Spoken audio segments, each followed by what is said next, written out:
Assalamualaikum warahmatullahi wabarakatuh. Selamat pagi anak-anak, selamat datang di pembelajaran matematika wajib bersama Bu Vika. Bagaimana kabarnya? Bu Vika berharap kalian selalu dalam keadaan sehat walafiat dan tetap semangat dalam belajar. Nah, kita lanjutkan materinya. Nah, kita masuk kepada materi fungsi. Kemarin Bu Vika sudah mengenalkan pengantar tentang fungsi. Nah, hari ini kita akan membahas secara rinci mengenai domain dan range dari fungsi. Nah, fungsi itu kita belajarnya nanti ada 3, yaitu fungsi linear, fungsi kuadrat, dan fungsi rasional.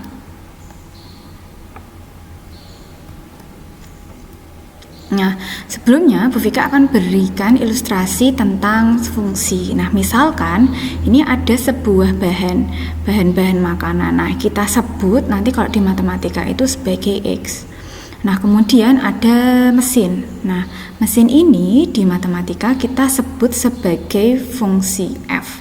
Nah, ketika si bahan-bahan ini dimasukkan ke mesin atau si X ini masuk ke F, nah nanti dia menghasilkan suatu benda atau barang. Nah, barang itu kita sebut kok di matematika sebagai Y atau hasil dari Fx. Jadi X dimasukkan ke fungsi. Jadi ada barang masuk ke mesin, jadinya barang yang baru. Nah, itu ilustrasi dari fungsi. Jadi X masuk ke F, jadi X ini masuk ke F, nah menghasilkan ini. Nah, Fx dengan Y itu sama.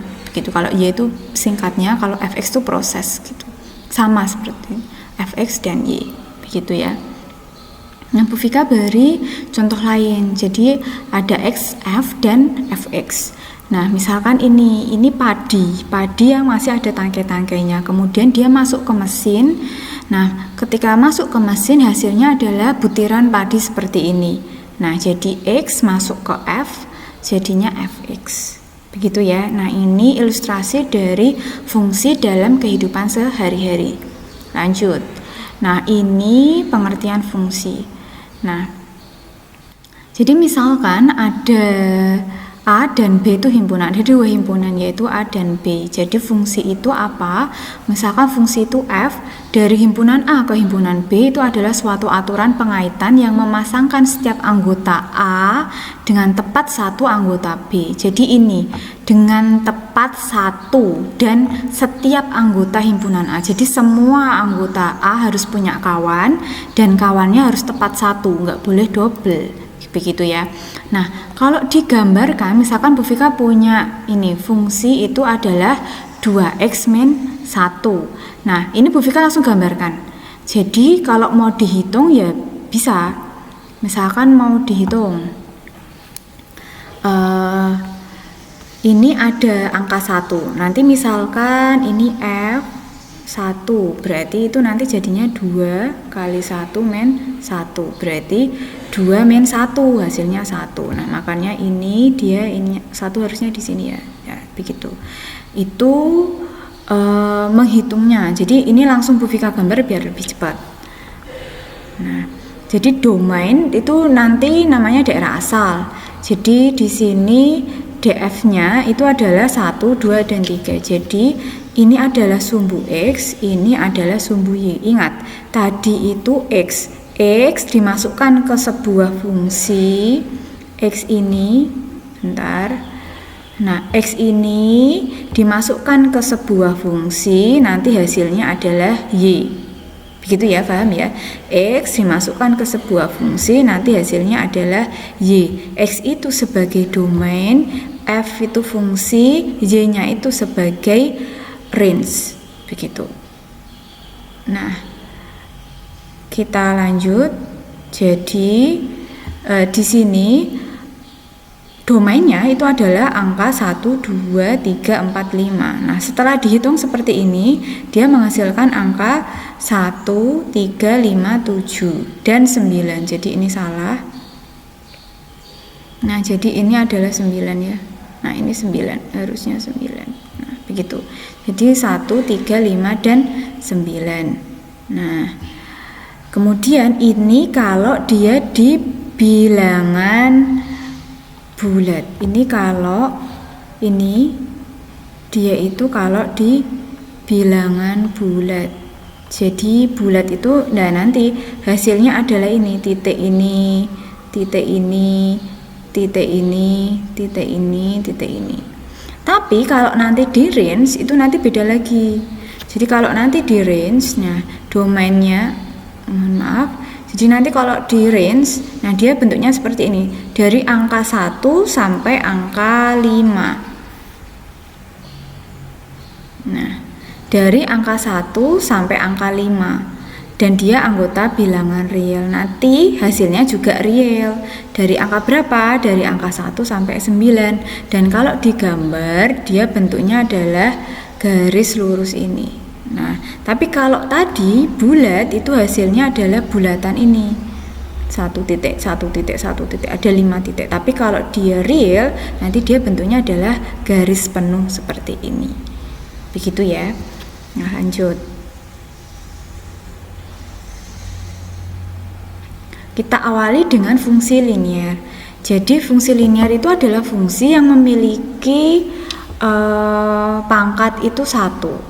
X-nya itu pangkat 1 dan grafiknya merupakan garis lurus. Jadi kalau dibuat matematika, fx-nya itu adalah ax plus b, ya. Nah, kalau dicontohkan adalah seperti ini. Nah, lihat di sini koefisien x-nya itu positif. Jadi grafiknya itu ke kanan, jadi ke atas. Jadi ke atas kanan. Tapi kalau dia main, koefisien x-nya itu main atau gradiennya, ini kan di depan x itu gradien ini. Nah, dia nanti miring ke garisnya itu adalah ke bawah, ke kanan bawah. Tapi kalau dia positif, ini positif, dia ke kanan atas. Kalau dia negatif, dia ke kanan bawah. Begitu. Nah, domainnya, nah kalau tidak ada batasannya, jadi dia real. Jadi x itu bilangan real. Kalau real berarti ininya juga sama-sama real. Jadi ini tuh nggak ada batasannya. Cuma nanti kalau ada batasannya seperti yang ini. Nah, ini kan ada batasannya. Jadi garisnya pun dari angka 1 sampai angka 5 kalau x-nya. Y-nya itu dari angka 1 sampai angka 9. Itu kalau realnya. Kalau ada batasnya. Tapi kalau tidak ada batasnya seperti ini. Nah, dia ya nggak ada batasnya. Jadi real gitu aja. Nah, sekarang lanjut. Lanjut yang fungsi kuadrat. Nah, fungsi kuadrat itu adalah fungsi yang memiliki pangkat tertingginya itu adalah 2. Jadi x-nya itu pangkat 2. Nah, grafiknya nanti berupa garis lengkung. Tapi kalau linear itu garis lurus. Kalau kuadrat itu nanti garisnya kurva lengkung. Nah, bentuknya adalah seperti ini. ax kuadrat plus bx plus c. Nah, contohnya adalah seperti ini. Jadi ada 2. Kalau tadi kita lihat gradiennya, sekarang kita lihat koefisien di depan x kuadratnya. Kalau di depan x kuadrat itu positif, ya, jadi nanti pasti si kurva itu lengkung ke atas, gini, menghadap ke atas. Tapi kalau dia x kuadratnya itu koefisiennya negatif, dia melengkung ke bawah. Jadi bentuknya adalah seperti ini, menghadap ke bawah. Tapi kalau positif dia menghadap ke atas. Begitu. Nah, untuk domainnya dia tidak ada batasan. Jadi semua bilangan real bisa masuk. Jadi kalau kamu masukkan x sembarang ke fungsi ini dan fungsi ini atau fungsi kuadrat lainnya, itu pasti ada hasilnya. Tidak mungkin tidak ada. Tapi yang membedakan nanti itu adalah di range-nya. Jadi range-nya itu ketika A-nya itu positif atau X-nya itu di depan X kuadrat itu positif seperti ini, nanti kan kurvanya menghadap ke atas. Nah, ini ada titik puncak. Nah, Y-nya range-nya itu adalah di atas titik puncak. Jadi di bawah sini tuh udah nggak ada grafik. Jadi pasti di atas. Jadi pasti nanti range-nya itu adalah Y-nya lebih dari Y puncaknya. Tapi kalau X-nya itu kurang dari 0 atau negatif di depan X kuadratnya, nah ini kan titik puncaknya di atas ini, berarti nanti dan di atasnya lagi kan sudah tidak ada grafik. Nah itu range-nya itu pasti dia kurang dari Y puncaknya gitu. Nah seperti ini. Untuk mencari Y puncak itu pakainya ini min D per 4A. Ini min D per 4A. Jadi D itu apa? Nah, Bu Vika ingatkan kembali. Jadi dulu sudah pernah ya di semester 1. Jadi kalau mau mencari YP itu pakai D. Nah, D itu adalah B kuadrat min 4AC. Jadi nanti dimasukkan berapa? Misalkan ini A-nya itu, kalau ini kan A-nya 1. Kalau sini B-nya adalah min 2, koefisien X-nya kan min 2, kemudian C-nya itu adalah min 8. Kalau ini A-nya adalah min 1, B-nya itu adalah 4, C-nya itu adalah 5. Nah, nanti dihitung bagaimana berapa YP-nya. Nah, Bu Vika akan menjelaskan bagaimana cara menghitung YP-nya di lembar selanjutnya.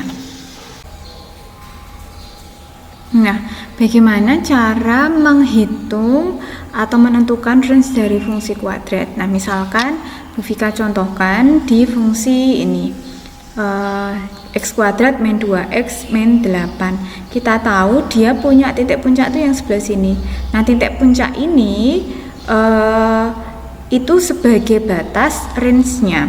Nah, Bu Vika ingatkan kembali kalau ada titik puncak, jadi titik puncak kalau di kurva itu ada XP, ada YP.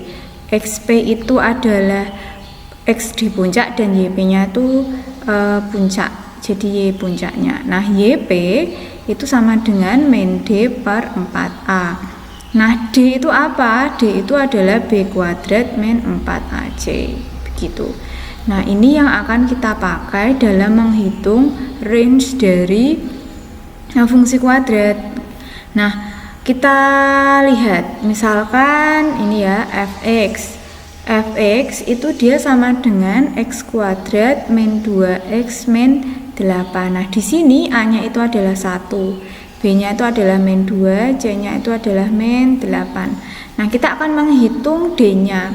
D itu adalah B kuadrat min 4AC.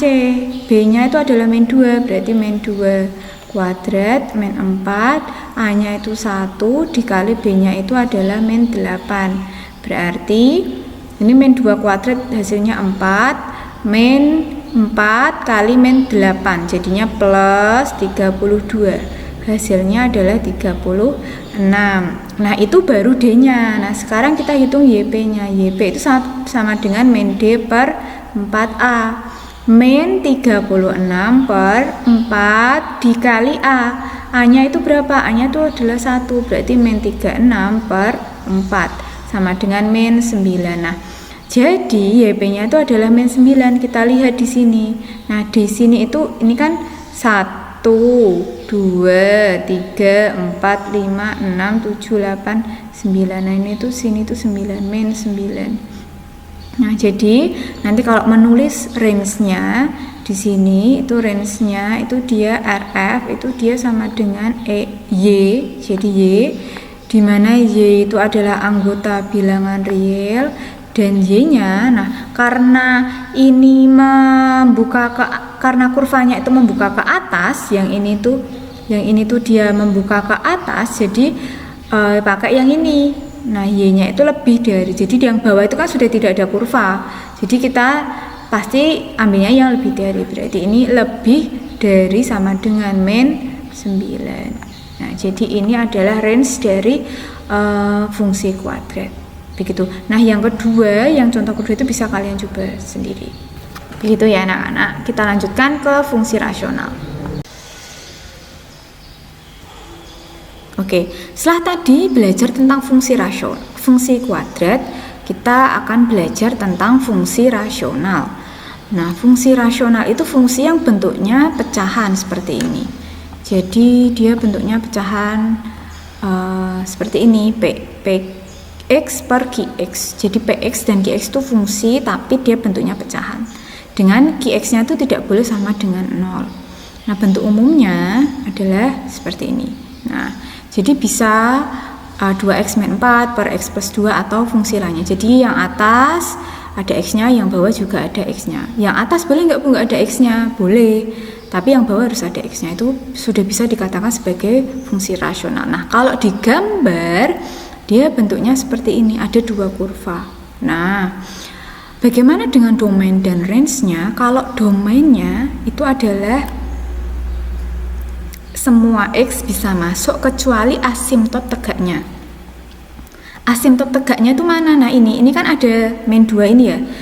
Ini dia tidak dilewati oleh grafik ini. Jadi asimtot itu adalah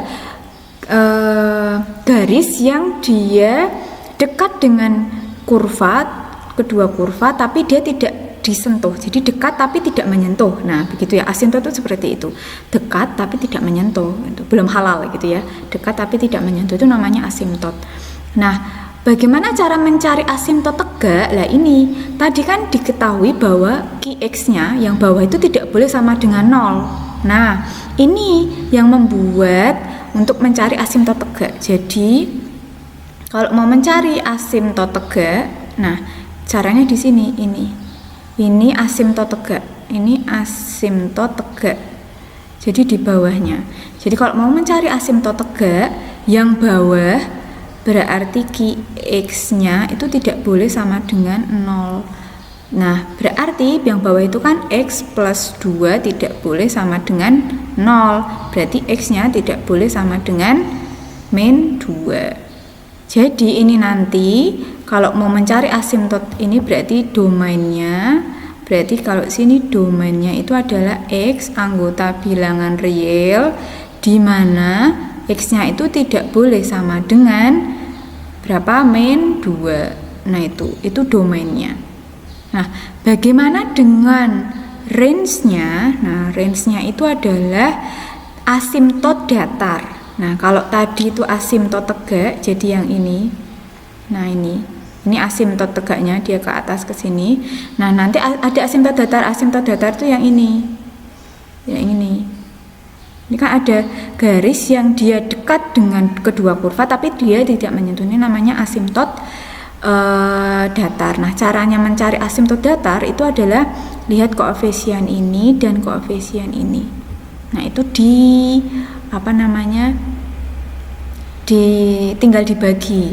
Jadi ini nanti R-nya ini ya. Berarti Bu Vika tulis di sini R-nya ini itu adalah Y anggota bilangan real, di mana berarti ini berapa? Berarti asimtot datarnya itu adalah 2 dibagi 1 sama dengan 2. Berarti ini Y-nya itu tidak boleh sama dengan 2. Nah, terlihat ya, ini kan dia 2, ini kan 2, ini juga min 2, begitu. Jadi caranya seperti itu. Jadi kalau mau mencari asimtot tegak itu lihat bawahnya. Nah, jadi kalau mau mencari asimtot tegak itu lihat bawahnya, dia tidak boleh sama dengan 0. Tapi kalau mau mencari asimtot datar itu lihat koefisiennya ini. Jadi 2x per x gitu. Jadi kalau mau nyari Y ini tinggal dibagi, tapi kalau mencari X-nya domainnya itu ini, dia tidak boleh sama dengan 0. Jadi seperti itu ya anak-anak, tidak bingung ya. Nah, setelah ini kerjakan tugas yang diberikan oleh Bu Vika sebagai latihan. Jadi untuk mengetahui kamu sudah paham atau belum, atau kalau sudah paham itu pahamnya sampai mana begitu. Sekian video pembelajaran tentang fungsi dari Bu Vika. Mohon maaf apabila ada kekurangan. Tetap semangat belajar. Bu Vika akhiri. Wassalamualaikum warahmatullahi wabarakatuh.